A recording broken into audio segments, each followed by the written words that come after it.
between what mankind has known for decades to be in harmony with our surroundings and that which is a product of our urge for technological supremacy over nature.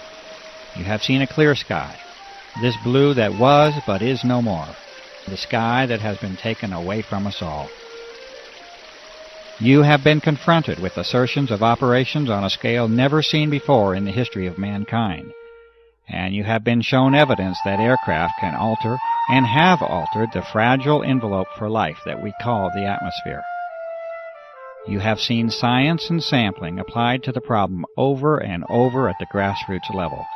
Numerous methods have been demonstrated that show artificial and deliberate modification of the atmosphere, including its chemical, thermal, electromagnetic, and physical properties.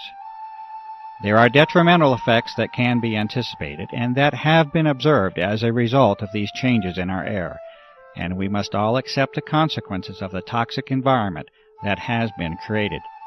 The health of our home and lives have been sacrificed in the search for dominion and control.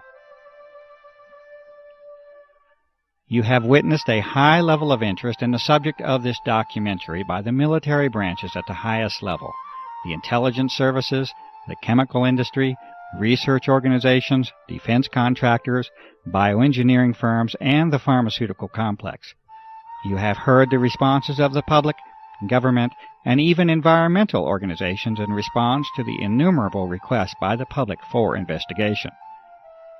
These responses repeatedly revert to describing phenomena that are normal and commonly observed, while denying and dismissing the extraordinary observations that sensible and reasonable citizens have called attention to.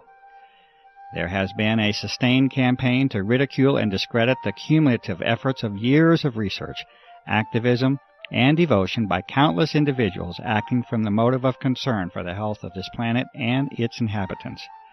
A free and democratic society, if it is to continue to exist, must be able to openly discuss the benefits of technological and military supremacy against the deleterious impact upon the environment that we as global citizens must share.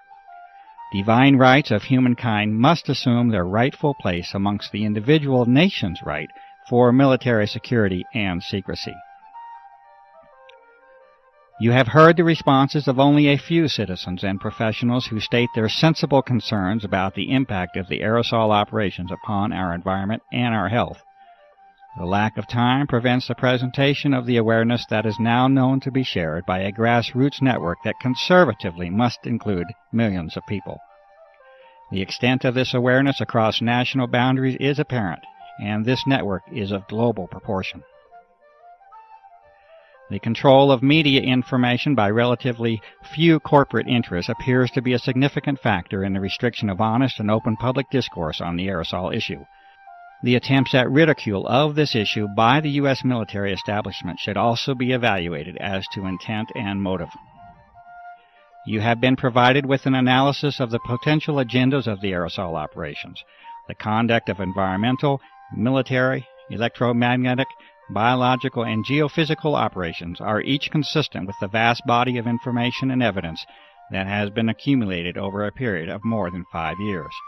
This result has been reached with the painstaking efforts of numerous citizens, researchers, and activists across the country and around the globe.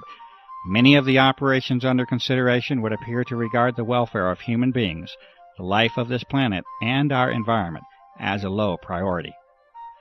Many people, having become convinced of the reality of these operations, will naturally ask the question, what can I do to help? It is also known from experience in history that many of these same individuals feel helpless and powerless after they confront the immensity and complexity of the operations. They also often become disillusioned after encountering the predictable and disingenuous responses of our public servants. It is also known that the traditional methods of dissent and activism are no longer working, and the political process is failing in a constitutional sense. Petitions have been signed and disregarded. Appeals for investigation are dismissed. Calls for media involvement lead to crafted articles of ridicule. Even the legitimacy of the voting process itself is in question. There is no comfortable, reassuring, and simple answer that can be given to you. This is the reality that we must face. It is expected that any success will eventually result from an enormous groundswell of grassroots activism and open public protest. At the current rate of progress, a timeline of decades can be projected before we reach the level of influence that is needed. The sober counter-reality is that the health of this planet is not likely to give us such a generous allowance of time. Our atmosphere is our lifeblood, and like the proverbial frog in the warming pot of water, we are acting obliviously to our own demise. You will have to use your talents and resources, your gift of life, to help this planet. The role of this researcher has been to give you the best information of what is believed to be the true nature of the aerosol operations. You will have to determine your role and exercise that role while you still have the opportunity to do so.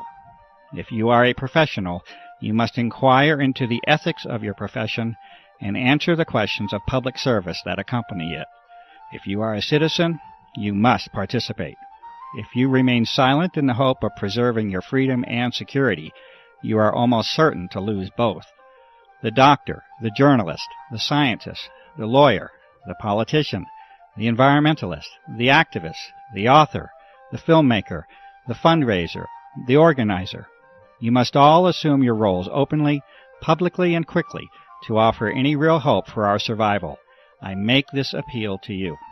This documentary is a not-for-profit venture. It has been made with an appeal to you personally in mind. It may be freely copied in its entirety and distributed. No individual is permitted to distribute this documentary with a profit motive. It has been created for the benefit of the public. Please help us to restore and regain the world that you know can exist.